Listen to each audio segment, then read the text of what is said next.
One of the best things we did this summer was pull off something that sounds scarier than it really is: a group trip to Europe with friends. Sounds complicated, right? But honestly, it's doable and even wonderful if you plan ahead, set a few ground rules, and choose the right travel buddies. So after 2 weeks, 5 cities, and 4 countries together, we came home with not just photos and train ticket stubs, but a list of tips and tricks that made the whole thing smooth. So buckle up. We're going to walk you through how to plan a trip like this without pulling your hair out. So let's go.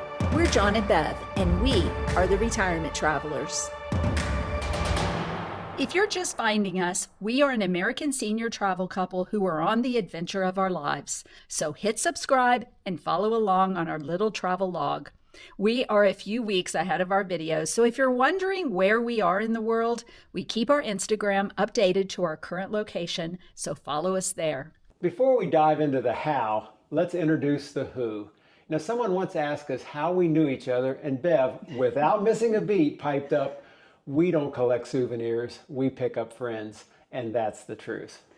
Donna and Wade, Texans, not full-time travelers, but great cruise buddies. We met them briefly on an oceanic cruise in the South Pacific and then discovered we were all booked on the West Coast of Africa cruise the following year. That sealed the deal. Donna gave us the name Tumbleweeds and the name stuck. So our group is called the Tumbleweeds. David and Judith. If you follow travel Instagram, you may already know them. Full-time travelers who slipped into our lives on Madeira, Portugal after spotting that we were there on social media. They reached out for coffee, and in true travel serendipity, we clicked instantly. We invited them on that African cruise, and along with Donna and Wade, the 6 of us bonded over coastlines, ports, and too many stories to count. Since then, we've bumped into them in South Korea, Japan, and even Tennessee. Apparently, fate keeps shoving us together. Brian and Kathy, also full-time travelers, but late additions to our merry band. They found us in Scotland. We shared a dinner and then crossed paths again in Colorado. They didn't know the others yet, but we felt they would fit right in. With the group assembled, it was time to figure out how to move 8 adults across Europe without total chaos. Here's how we did it. One of the smartest things we did was make sure everyone had a role. Now, when you're blending different travel styles, budgets, and schedules, it's easy for one couple to take over, or for someone to sit back and let the others do the heavy lifting. Neither works well in the long run. Our strategy: divide and conquer. Each couple took on a task, whether it was booking hotels, handling tours, navigating, or buying train tickets. This not only spread out the work, but it gave everyone a sense of ownership in the trip. The best part: nobody came into the trip thinking that it had to be my way or the highway. And nobody just floated along as a passenger either. Everyone contributed, and because of that, everyone got to reap the rewards. Early in the planning stage, we agreed on our route. 2 weeks together, traveling by train from Prague to Budapest. On paper, the plan looked neat and tidy. Prague 4 nights, Brno 1 night, Vienna 3 nights, Bratislava 1 night, Budapest 4 nights. For us full-time travelers, this pace was comfortable, but Donna and Wade, our cruise-loving friends, aren't used to packing up every few days. Their normal travel rhythm is more unpack once and float for 2 weeks. Still, they were great sports, and we were grateful that they jumped into our travel style. Lesson learned: travel style alignment matters. Before you commit to a trip together, make sure everyone is on the same page. Some people thrive on city hopping. Others want to put down roots for a while. Know your people and adjust.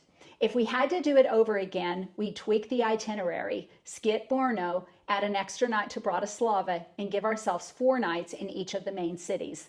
That would have balanced variety with breathing room. Let's talk about the number of friends. We landed on 8, which felt like the right call. We borrowed inspiration from some Florida pals of ours who travel every year together in a group called the Crazy Eights. When they visited us in Kentucky, we saw firsthand how well that number works. Enough for variety, but not so many that dinner reservations become Olympic-level challenges. Looking back, 6 would have worked just as well. 10, probably a nightmare. And here's why. Decision making. The bigger the group, the more complicated dinner and tour choices become. Everyone's got their own wish list. Compromise is essential. Flexibility. With 4 couples, we could easily split up if someone wanted a rest day or a different activity. Logistics, 2 Ubers equals perfect. Any more and suddenly you're a convoy. Our golden rule, one person researches, everyone books. Donna took on this job and she crushed it. She set a budget of under $200 per night and hit the target everywhere but Vienna, where the rooms ran a bit higher. Once she found options, she sent out the links and everyone booked their own rooms. That's the secret sauce. One point person to filter the chaos, but individual bookings so each couple has freedom to upgrade or cancel if needed. We relied on Booking.com, which made things painless. Trains are the glue of European travel, and a little planning goes a long way. I volunteered to handle this for the group. I used Rail Ninja, which lets you pre-order train tickets. Because many European routes only release tickets about 30 days ahead of time, Rail Ninja collects your info, including passport number, name, and birth date, and delivers the tickets when they drop. We booked 4 train legs this way, and they arrived in staggered waves as each departure date opened up. First class tickets cost around $230 per person for the entire trip. Everyone Venmo'd me the money after I paid up front, which worked smoothly, though it does require one very organized person to manage the spreadsheet of details. And you were that. You were very organized. Money can be awkward with groups, but we made it painless with a 2-part system. First, the Splitwise app. Whenever a bill couldn't be divided evenly, like when a restaurant refused to split checks, one person paid and logged it into Splitwise. Everyone could see who owed what in real time. And then secondly, Venmo. At the end, we balanced up any differences with a couple of quick Venmo transfers. This saved us from messy napkin math and made sure no one felt like they were overpaying. Coordinating tours for a group is a little bit like herding cats. You need someone to take charge. In our case, Kathy wore the tour director hat. She booked guides online, handled the logistics, and even covered the tips for the group, all of which went into Splitwise later. One thing that helped, Bev and I already had visited all of these cities before. That meant we weren't professional guides, but we did know the lay of the land, like the fact that Bratislava has 2 train stations we needed to use, or how to navigate the bathhouses in Budapest. Having at least one seasoned traveler in the group makes a big difference. Not a deal breaker if you don't, but it definitely smooths out the bumps. Every group needs a navigator, the calm, confident soul who can point and say, "This way." For us, it was David. He had a knack for confidently announcing that everything was a 6-minute walk. We laughed because everywhere we went, he told us it was a 6-minute walk. It usually was, give or take 20 minutes, but 6 minutes it was, and hey, confidence counts. Here's a pro tip. Pick a leader who is steady and decisive. You don't want a drill sergeant, but you also don't want to stand on a street corner with 8 people arguing over Google Maps. Packing light isn't just a suggestion, it is survival. 3 of our 4 couples are full-time travelers, so light packing is our normal. Donna and Wade, coming fresh off a long cruise, understandably had more luggage than the rest of us. They did pare it down, but even so, we made adjustments. Sometimes they Ubered while the rest of us took public transport. No problem, but it highlighted the importance of talking about luggage before you hit the rails. European trains aren't built for massive suitcases, and most Ubers in Europe are on the smaller side. We had 2 large bags out of the 8 travelers, and that already maxed out space in some train compartments. The moral of the story, the smaller the suitcase, the smoother the journey. If we had 8 large bags, we might have been forced into 4 Ubers instead of just 2. Let's be honest, travel days can turn into endurance tests. In our family, we joke about forced marching because we tend to rack up 8 to 10 miles a day without even noticing. That's fine for us, but in a group, it's essential to check in about fitness levels beforehand. Tours, walks, and long days of sightseeing only work if everyone knows what they're signing up for. Nobody wants to be the one dragging behind or the one impatiently tapping their foot because the group pace feels too slow. Now here's another pro tip. Start at the top. Some of the cities we visited had their biggest sites perched on the top of hills. Our best hack: start at the top and work your way down. Take public transportation, trams, buses, funicular, whatever is available, straight to the summit, and then enjoy the sights as you make your way downhill. It's still a good walk, but trust us, your group will thank you when they're strolling down instead of gasping their way up what feels like Mount Everest. Finally, let's talk about compatibility. Group travel isn't just about where you go, it's about who you're with. The truth, even great friends at home may not make great travel companions. If someone is a complainer, a know-it-all, or just doesn't mesh well with the group vibe, it can drag everyone down.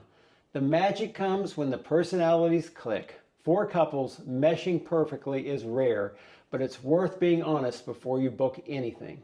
And now that you've heard the how, we'd love to show you the what. Stick around as we take you along for a peek at our route, our favorite moments, and a few of the hilarious and occasionally ridiculous experiences that made this trip unforgettable. Because at the end of the day, it's not just about where you go, it's about who's walking those 6-minute journeys beside you. Hope you enjoy, and we'll see you next time. And to Wade and Donna, David and Judith, and Brian and Kathy, thank you for sharing 2 weeks of your busy lives with us. We will never forget the journey. Na na na na, hey Judy, Judy.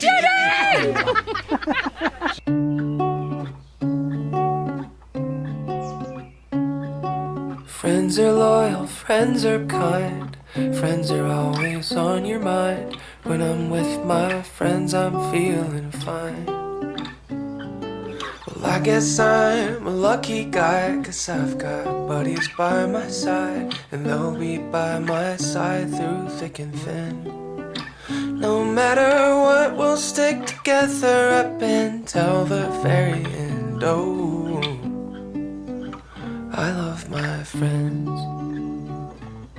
Friends are there for highs and lows, they're anywhere life ebbs and flows. When I'm with my friends, I'm not alone. And even when we're far apart, they'll always be in my heart, and part of me will always be with them. No matter what, we'll stick together up until the very end. Oh, I love my friends. I love my friends. Sometimes friends can let you down, sometimes they might not be around, but real friends are quick to forgive.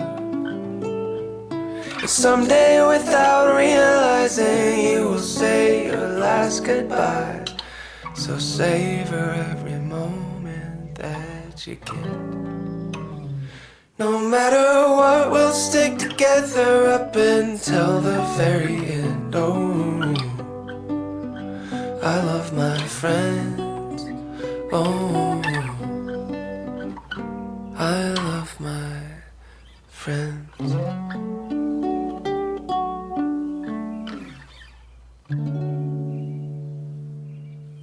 Be sure to hit subscribe and follow along on our retirement journey around the world.